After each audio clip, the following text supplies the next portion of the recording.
Last week, I printed and painted this awesome Ork Kill Team, and this week, I want to make a full board to play some epic games on, especially since it's Orktober. But we won't just be making any old terrain, we'll scratch build and print some to see what's the best method to use. Oh yeah, and paint it. I had to do a lot of painting for this week. So grab a snack, get comfortable as we make some awesome Ork terrain.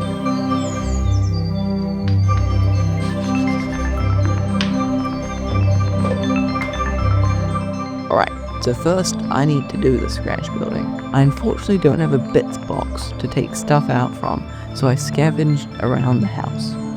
Mainly what I ended up using is long forgotten projects, and I found a bag of nitrogen tanks which I made sure were all empty, but having exploding terrain would have been really orky.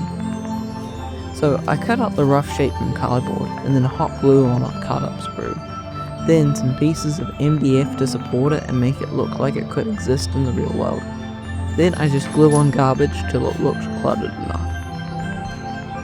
I tried some pieces of printing supports as waste, and I think it worked. And a few bags of cereal without a box in the pantry later, I'd gone hog wild of cutting them up.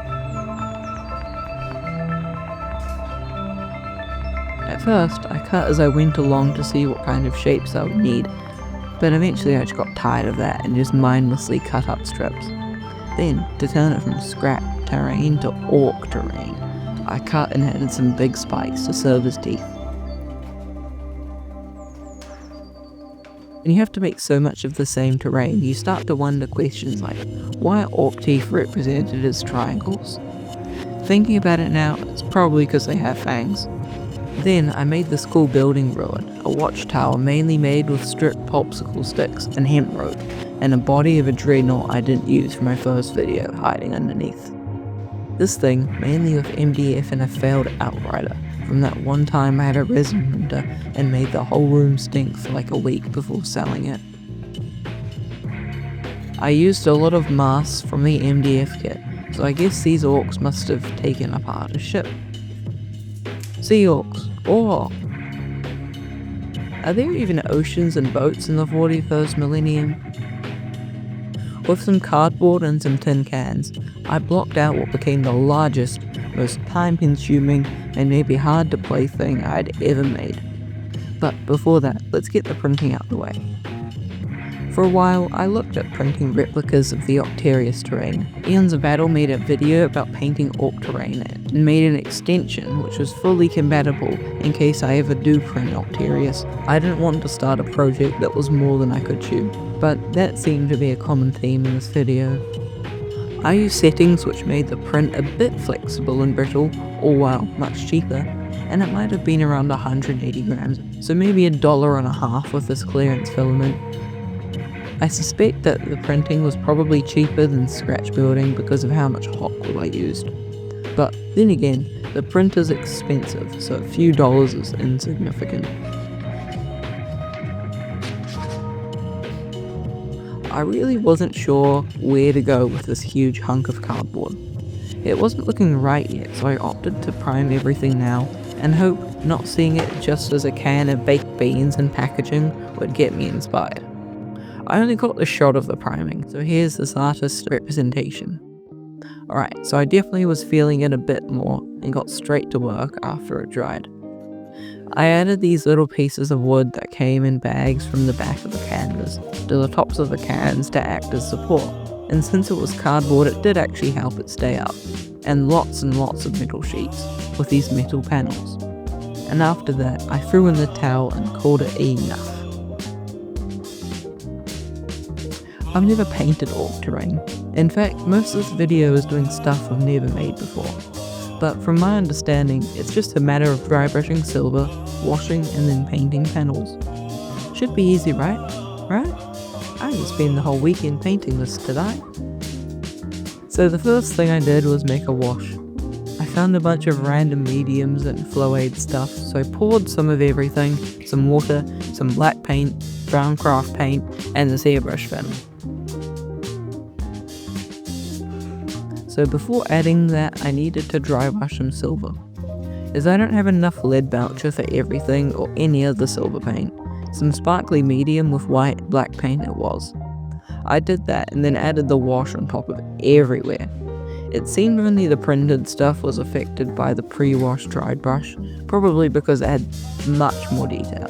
Then, taking some red ochre craft paint, removing a little bit to around an overbrush amount, and then stabbing it with my brush.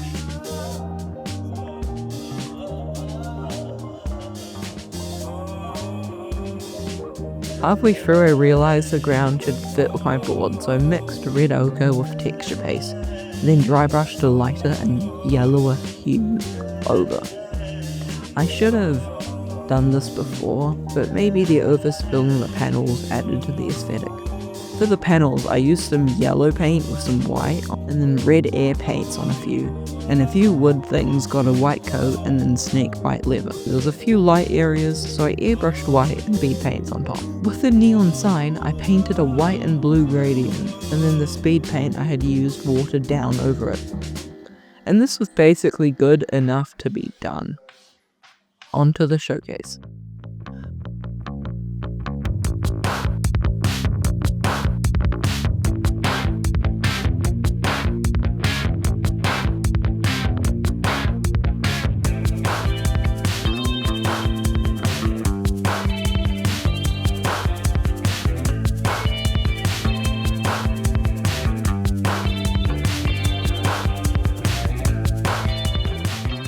"3D printing will never replace scratch building. Scratch building's too creative and personal.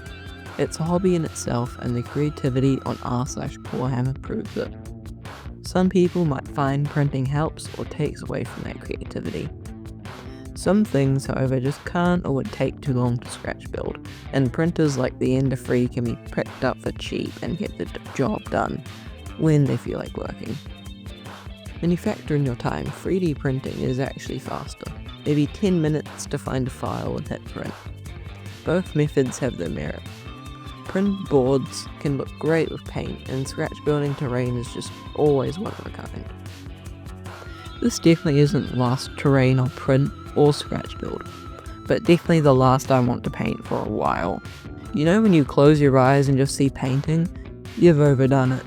In fact, I did a poll for what videos you want to see soon, and tutorials is what won, and I think I have a pretty fun idea for that. Alright, so hopefully see you next week.